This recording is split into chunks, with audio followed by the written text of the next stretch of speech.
Ce furent les attentats les plus meurtriers perpétrés en France. Dans quelques jours, nous célébrerons un triste anniversaire. Le 13 novembre, cela fera 10 ans que plus de 130 personnes moururent sous les balles de l'organisation terroriste État islamique Daesh. Fusillades et attaques suicides se succédèrent aux abords du Stade de France à 21h20, à des terrasses de cafés et de restaurants aux alentours de 21h25, puis au Bataclan dès 21h40, salle qui programmait un groupe américain de rock, les Eagles of Death Metal. Un bilan effroyable, des milliers de victimes mortes, blessées, traumatisées et des proches à jamais marqués. Parmi ces victimes, une femme. Elle se rendait au concert avec son compagnon, Mathieu Hoche. Il n'en reviendra pas. Elle se bat depuis 10 ans pour se reconstruire. 56 opérations aujourd'hui, de nouvelles programmées dans les mois à venir. Elle est avec nous aujourd'hui. Gaëlle, bonjour. Bonjour Anna. Merci infiniment de venir témoigner et faire cela notamment pour les victimes, pour toutes celles qui ne parleront plus, toutes celles qui sont traumatisées. Vous avez aujourd'hui 44 ans, un garçon qui aura bientôt 18 ans.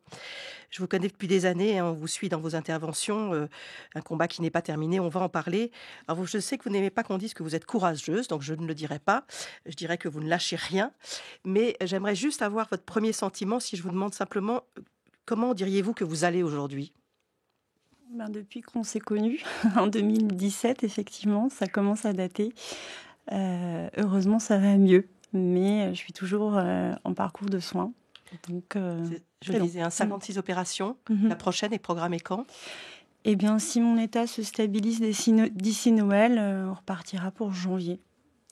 Vous avez été blessé à la mâchoire et au bras gauche, vous allez nous raconter ça, mais on va partir du début et je vous remercie encore une fois d'accepter de vous replonger dans ces souvenirs pour nous aider à mieux comprendre ce qui se cache derrière le mot victime. Le 13 novembre, donc, vous décidez d'aller au Bataclan, vous laissez votre petit garçon à vos parents, vous rejoignez votre compagnon Mathieu. Vous arrivez un petit peu en retard, le concert a été déjà commencé, c'est ça ? Oui, effectivement, nous, on quittait le travail, on a déposé nos fils respectifs, lui chez la maman de son fils, moi chez mes parents. Et jusqu'au dernier moment, en fait, on a failli annuler, mais on a vraiment tout fait pour y aller. Mais quand on est arrivé, c'était commencé, il y avait une très belle ambiance et voilà. Et donc, vous prenez un verre, vous êtes donc à l'intérieur. Ça a été quoi le premier bruit qui vous a alerté ? Eh bien, effectivement, on a à peine eu le temps de se rapprocher du bar. On était encore dans l'entrée et ça a été des énormes pétards, comme une déflagration, des tirs, voilà. Et puis après, un mouvement de foule qui nous a tous fait tomber au sol. Certains ont réussi à s'échapper. Mais oui, une énorme pétarade, un bruit très soudain. Mais entre des feux d'artifice et un attentat terroriste, vous avez compris quand ce qui se passait en fait ? J'ai compris quand, une fois, au sol, en fait, quelques secondes ou une minute, j'en sais rien, c'est impossible à quantifier. J'ai ouvert les yeux et j'avais un terroriste qui m'enjambait et qui tirait sur la foule. Et ils ont commencé à dire qu'ils venaient venger leurs frères de Syrie, que s'ils étaient là, c'était à cause de François Hollande, etc., etc. Donc j'ai malheureusement trop vite compris dans quoi j'étais prise. Mais on était pris. Donc vous étiez pris effectivement un acte terroriste, mais vous aviez réalisé en même temps que vous étiez si grièvement blessé ? Oui, parce qu'au moment où j'ai rebougé, le truc c'est que, comme tout le monde, j'ai fait la morte, d'autant plus que j'étais à ses pieds. Donc mon état a dû parler de lui-même, parce que j'ai été grièvement blessée au visage et au bras, donc je pense qu'il me pensait morte, mais en tout cas moi j'ai fait la morte. Et puis quand il a commencé, un de ces trois-là a commencé, lui il a progressé dans la salle. Et avec mon bras droit, j'ai touché mon visage et c'est là que je me suis rendu compte que il manquait toute une partie de mon visage. Et en regardant mon bras gauche, j'ai vu qu'il était touché aussi. C'est très étonnant parce que quand vous décrivez ça, c'est parce que vous avez touché que vous avez réalisé cette gravité. Ça ne fait pas. Vous souffriez pas énormément. C'était sidéré. C'était quoi ? En fait, le principal souvenir que j'en ai de cette sensation, tout est un peu dans le sensoriel, parce qu'entre l'état dissociatif et ce que ressent le corps, moi j'avais une sensation extrême de froid glacial, comme si j'étais nue dans la neige. C'est un peu comme ça que je pourrais le décrire. Et les médecins m'ont expliqué que quand le corps atteint un niveau de souffrance, c'est comme s'il y avait un bouton on-off, c'est-à-dire il coupe. Donc quelque part, on ne va devenir fou, la nature est bien faite. Voilà, il y a quelque chose de cet ordre-là. Et puis après, au fil des heures, voilà, le corps parle autrement. C'est-à-dire, moi, j'étais en état, j'étais dissociée, quoi. J'avais l'hallucination de mon fils. Enfin, j'ai plein de choses bizarres qui se sont passées. Vous avez cherché votre compagnon à ce moment-là? Vous regardiez autour de vous? Ouais, il était juste à côté de moi et pareil, mon cerveau était persuadé que il faisait le mort et en fait, je comprends par la suite que malheureusement, c'était pas une simulation. Comment vous avez trouvé cette force, cette présence d'esprit de faire la morte, comme vous dites? Votre fils vous a aidé à ce moment-là, la pensée de votre fils? Exactement, c'est un truc un peu. Il y a à la fois l'instinct de survie, mais il y a bizarrement, comme dans les films, une image de lui physique, enfin une hallucination visuelle qui est arrivée très vite. Et puis j'ai entamé un dialogue avec lui. Alors, ça paraît un peu fou, mais je pense que voilà, j'étais en train de partir et puis on parle du tunnel, du trou noir, de sa vie qui défile. Donc il y avait ça et en parallèle, mon petit garçon qui était debout devant moi en disant « Mais maman, faut que tu sortes, faut que tu sortes ». Moi en plus j'étais persuadée que tout allait sauter parce que je savais qu'ils étaient surarmés avec des gilets explosifs et donc j'étais persuadée que voilà, donc j'ai mis un peu plus de 2 heures et demie à essayer de me dégager de ça. Et Vous avez été extraite de la salle, emmenée je dirais, en termes de guerre, en centre de triage dans un restaurant voisin, puis à l'hôpital de la Pitié-Salpêtrière. Bilan donc très grave, une balle de Kalachnikov dans le bras gauche, une dans la mâchoire. Ce sont des balles, les Kalachnikov, très particulières parce que ça détruit absolument tous les tissus que ça traverse. Et d'emblée, vous allez être opérée 2 fois cette nuit-là? oui, c'est ça. Effectivement, ce sont des balles très spécifiques puisque contrairement à, je sais pas, une balle de fusil de chasse, ça explose dans le corps. Donc c'est là toute la difficulté de la réparation physique et le vrai enjeu chirurgical. Je sais plus quelle. C'est pas grave. Vous étiez en fait une véritable gueule cassée de la guerre. Ça correspondait à des blessures, des gueules cassées. Les chirurgiens m'ont dit à mon réveil, c'est-à-dire que ils m'ont dit il y a des techniques pour réparer les visages. Qui sont les techniques mises au point au moment de la guerre. Exactement. Donc on m'a dit vous êtes une gueule cassée. Donc c'est un peu ça le point de départ, c'est un peu ça qu'on retient dans ce combat-là. Donc c'est très particulier parce que c'est aussi là que j'ai vraiment compris que j'étais dans une blessure de guerre. À votre réveil. Voilà, non seulement par le contexte de l'attentat, mais par les mots des chirurgiens. C'est là que vous avez appris la mort de votre compagnon? Oui, je pense que mon cerveau l'a compris aussi quand ses parents sont venus me voir à l'hôpital et que, voilà, par différents canaux, on va dire, voilà, on m'a dit que Mathieu n'était pas à mes côtés à l'hôpital et voilà, on a commencé à me parler de sa date d'enterrement, enfin, des trucs complètement irréels et du coup, on pense que c'est un cauchemar et qu'on va bientôt se réveiller. Et quand on se réveille, c'est toujours là. Exactement. Pour vous redonner un visage, on a remplacé votre mâchoire par un os de la jambe qui s'appelle le péroné. On a pris également de la chair de votre jambe pour reconstituer ce visage. C'était en janvier 2016. Quand est-ce que vous avez pu revoir votre visage pour la première fois après les attentats? À quel moment? Et ça s'est passé comment? Alors, c'était à l'hôpital. Pardon. C'était, je pense, une dizaine de jours après.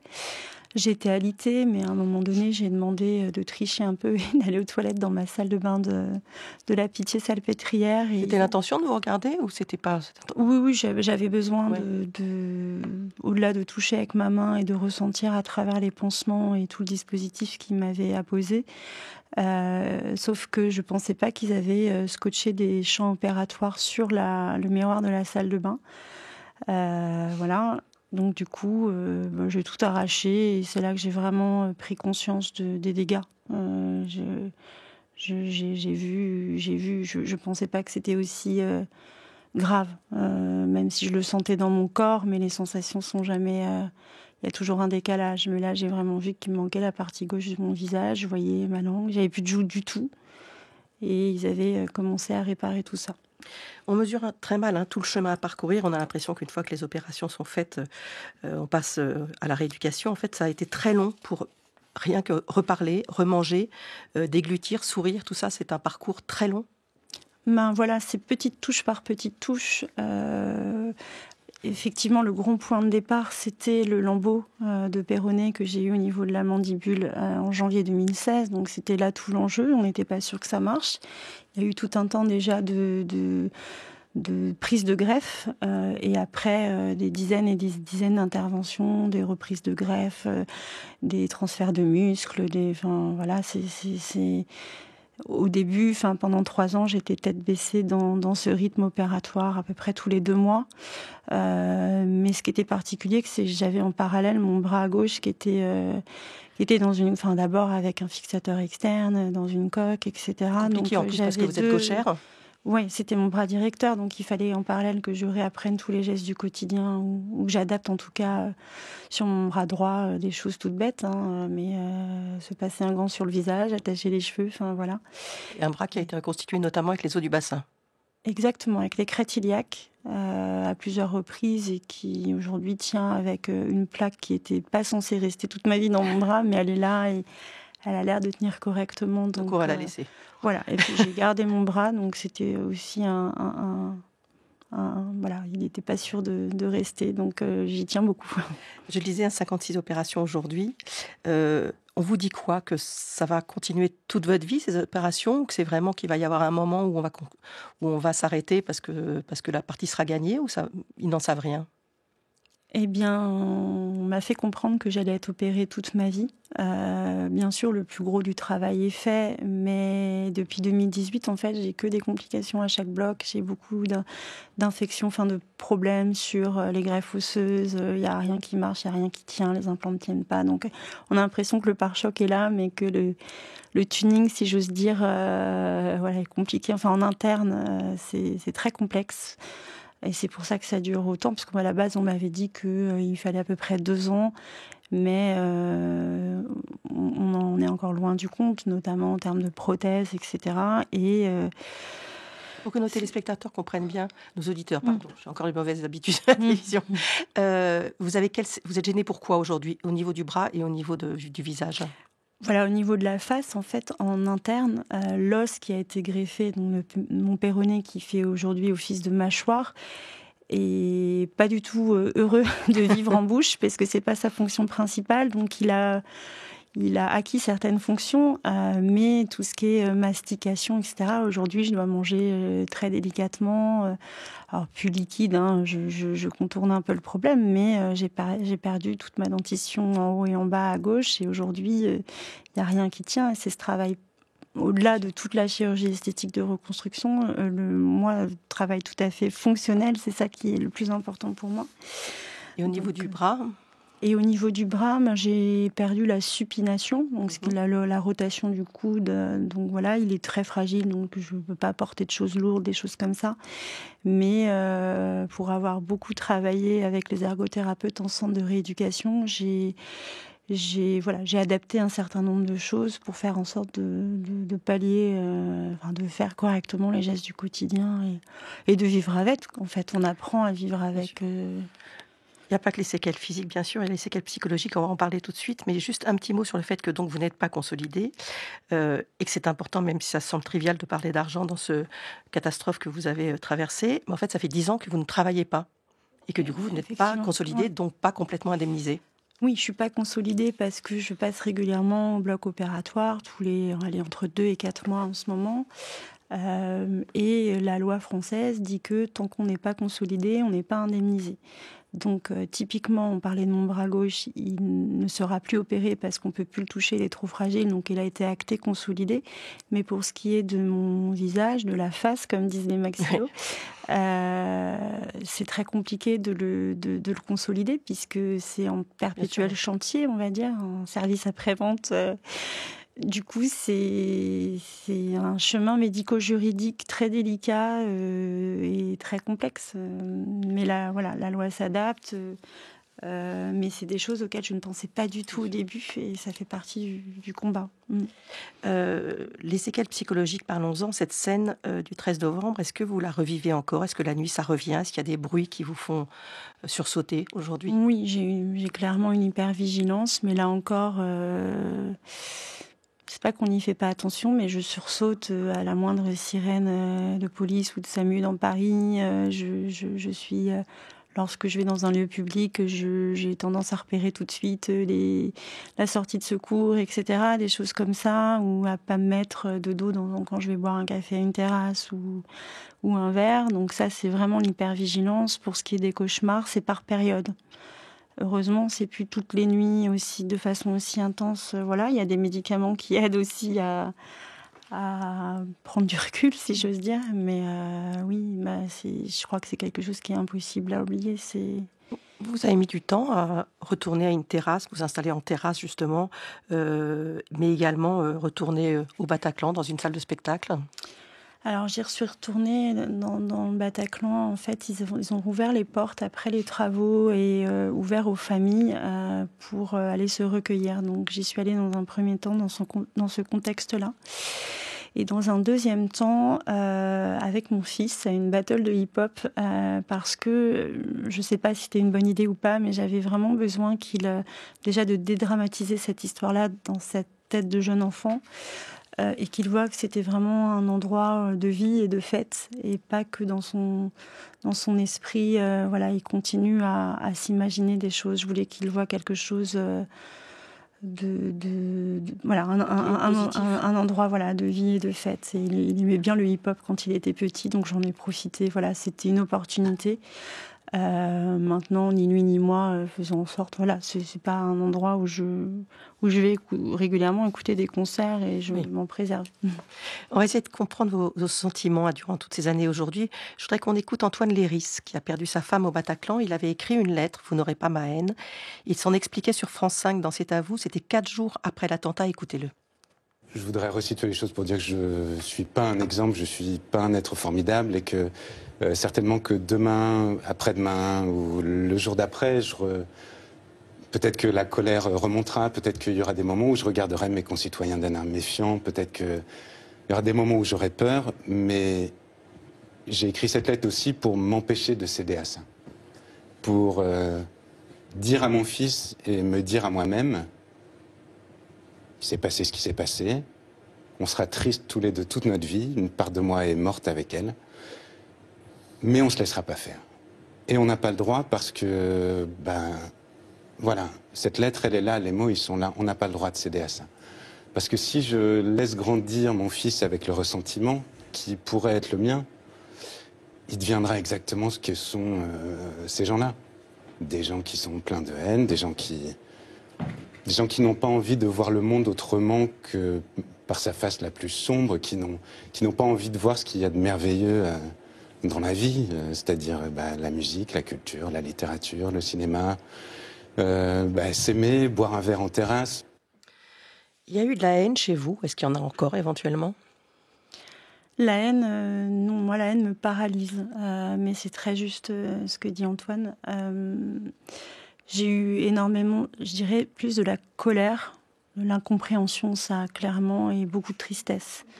Mais c'est vrai qu'on n'a pas envie de céder à la haine parce que c'est déjà ce qu'ils attendent dans leur but premier, et c'est en tout cas moi pas ce qui m'anime. Durant toutes ces années, il y a eu notamment le procès, très médiatisé. Votre témoignage, d'après tous les observateurs, a été un grand moment de dignité, mais d'émotion extrême. C'était difficile d'aller témoigner. Vous l'avez fait pourquoi ? Eh bien, j'ai hésité déjà vraiment longtemps à y aller, pensant vraiment que ça n'allait rien changer. Et pour moi, et pour... voilà, ça n'allait pas faire revenir les défunts. Et voilà, moi, j'ai vraiment mis ça de côté jusqu'à la veille au soir où voilà, mon avocate m'avait dit « mais vous pouvez vous positionner et puis annuler au dernier moment ». Le matin même, je me rappelle, c'était le jeudi 7 octobre, j'ai décidé d'y aller et elle m'avait dit, qu'est-ce qu'il faut préparer, est-ce que j'écris quelque chose? Elle m'a dit, mais non, mais vous avez suffisamment de choses à expliquer, mais bon, je me voyais pas à la barre devant 250 magistrats, des milliers de parties civiles, les 14 accusés, et voilà, c'était très compliqué.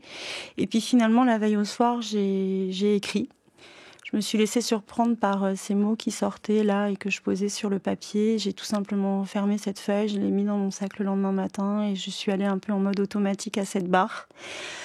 Et puis j'y ai déposé quelque chose qui venait du fond de moi et j'ai mesuré à quel point ensuite ça m'avait allégé d'un poids vraiment. Voilà, c'était très cathartique.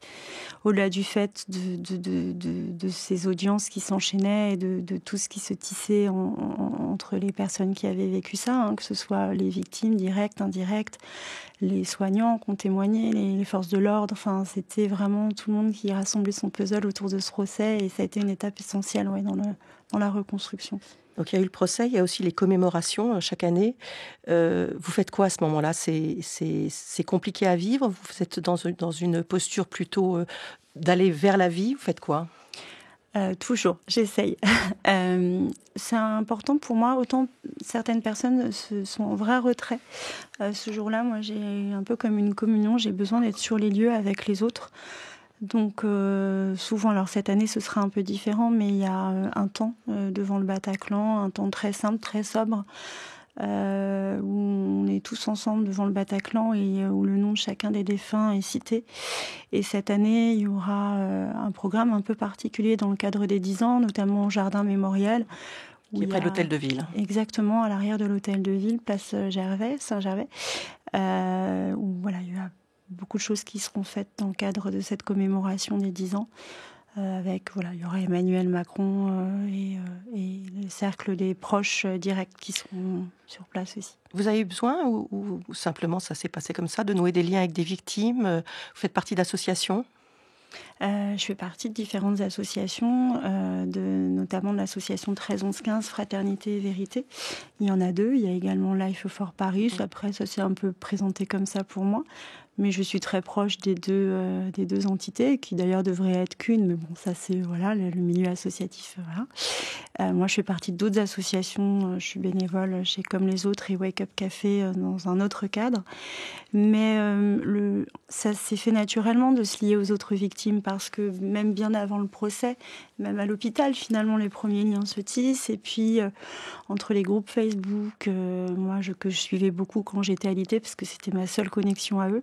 Et puis après, il y a souvent des projets associatifs. Au-delà des commémorations, il y a plein de choses qui sont faites autour du 13 et où de temps en temps j'allais. Et puis, mine de rien, en 10 ans, les liens se tissent. Et puis, les personnes avec qui, de toute façon, je serais, par la force de la vie, devenue amie. Voilà. Je voudrais qu'on termine en parlant de votre fils. D'abord, on va écouter la chronique Science d'Alexandra Delpo qui aujourd'hui s'intéresse à une découverte inattendue. Les vaccins à ARN messager, notamment celui contre la Covid-19, boosteraient l'efficacité des immunothérapies. Écoutez. Et si le vaccin du SARS-CoV-2 renforçait l'efficacité des immunothérapies contre le cancer ? Les immunothérapies font aujourd'hui partie des 4 grands piliers du traitement contre le cancer, avec la chirurgie, la chimiothérapie et la radiothérapie. Mais leur principe est totalement différent. On ne s'attaque pas directement à la tumeur, on cherche à réveiller le système immunitaire pour qu'il la reconnaisse et l'élimine par lui-même. Les premiers traitements de ce type, ce sont les inhibiteurs de points de contrôle immunitaire, des anticorps qui retirent les freins du système immunitaire. Ils portent des noms comme CTLA4 ou PD1 et depuis leur développement dans les années 2000, ils ont révolutionné la prise en charge de certains cancers. Caroline Robert est dermato-oncologue, chef de service de dermatologie à Gustave Roussy et chercheuse à l'INSERM. Ça a changé la phase du traitement du cancer. Moi, je connais particulièrement le mélanome. Ça a été si on peut dire, le pionnier des cancers qui a pu bénéficier de l'immunothérapie. C'est un cancer qu'on ne savait pas soigner autrefois quand il était métastatique. Et avec les inhibiteurs de points de contrôle, on a maintenant, avec les meilleurs traitements, on combine en général 2 anticorps.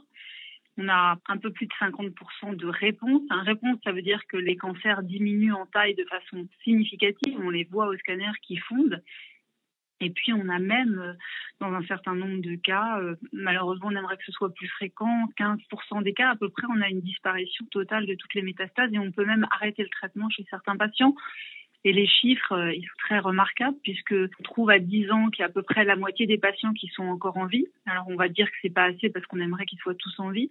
Mais il faut rappeler qu'avant ces traitements, à 1 an, on avait moins de 10% des patients qui étaient en vie. Tous les patients et patientes ne sont pas sensibles à ce traitement. Certains cancers y résistent, notamment quand il y a peu de cellules immunitaires dans la tumeur ou qu'elles ne peuvent pas se faufiler dans l'organe, comme c'est le cas de certains cancers cérébraux. L'enjeu central de la recherche sur ces immunothérapies maintenant, c'est de trouver le moyen de mieux activer le système immunitaire. Et c'est dans ce cadre que cette nouvelle étude parue dans Nature a fait une découverte assez étonnante, une corrélation entre le statut vaccinal contre la Covid-19 et une meilleure espérance de vie des patients. Mais ce n'est pas un essai clinique, c'est une étude rétrospective. Ça veut dire que les scientifiques ont réexaminé les dossiers de patients déjà traités pour des cancers du poumon à petites cellules ou des mélanomes. Ils ont séparé ceux qui avaient reçu le vaccin ARN messager contre le SARS-CoV-2 et ceux qui ne l'avaient pas reçu pour comparer leur espérance de vie. Et résultat, au bout de 3 ans, le taux de survie a quasiment doublé chez les personnes vaccinées. Et cet effet n'apparaît pas avec d'autres vaccins comme celui de la grippe. Et là, cet article, il est intéressant parce qu'on s'aperçoit qu'avec un ARN messager qui n'est pas du tout propre au cancer, puisqu'en fait, c'est un ARN qui va coder pour une protéine virale, eh bien, on a un effet adjuvant, c'est-à-dire un effet augmenté de notre immunothérapie qui est juste lié au fait qu'on injecte un ARN et on sait que les ARN, ils sont aussi des choses qui stimulent le système immunitaire. Ça, on le sait depuis longtemps, mais c'est assez intéressant cette découverte parce que peut-être que juste un ARN bien encapsulé, comme il est reconnu par le système immunitaire comme quelque chose qu'il faut combattre et qui active l'efficacité de nos anticorps. Et on voit effectivement que quand les patients ont reçu leur vaccin anti-Covid dans les 100 jours après le début de leur traitement pour cancer, ont une meilleure survie au fil du temps que les gens qui n'ont pas été vaccinés. Alors, les défauts absolument structurels, c'est le biais de toute étude rétrospective. Et oui, on l'a dit, ce n'est pas un essai clinique. Beaucoup de biais peuvent se glisser dans les résultats.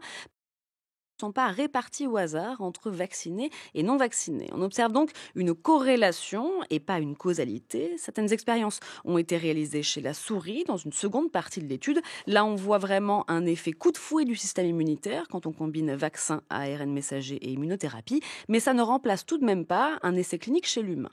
Une telle étude n'aurait pas pu être menée en pleine pandémie pour des raisons évidemment éthiques. Impossible de ne pas vacciner l'un des groupes, mais maintenant, rien n'empêche de le faire et pas nécessairement avec le vaccin contre le SARS-CoV-2. N'importe quel ARN messager encapsulé à peu près de la même façon pourrait jouer ce rôle de stimulant. Ce qui est intéressant, c'est que d'habitude, pour améliorer l'immunothérapie, on cherche à être de plus en plus spécifique. On essaie d'apprendre au système immunitaire à reconnaître précisément, par exemple, les mutations propres de chaque tumeur. Là, c'est une méthode totalement généraliste. Si ces résultats étaient confirmés, on pourrait imaginer un jour un vaccin adjuvant, universel, en complément de toutes les immunothérapies.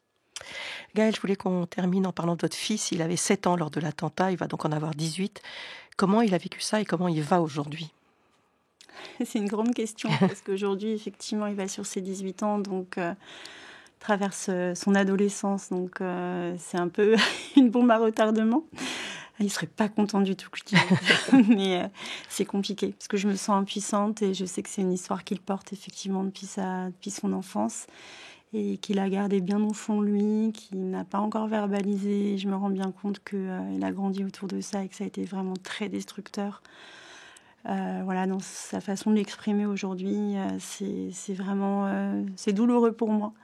Et vraiment, c'est une forme d'impuissance. Mais je pense qu'il va mûrir avec ça. Je lui laisse le temps. Là, il est vraiment dans autre chose. Il prépare son bac. J'essaye de me détacher. Après, je sais qu'en ce moment, on en parle beaucoup, donc c'est vraiment pas évident pour lui non plus.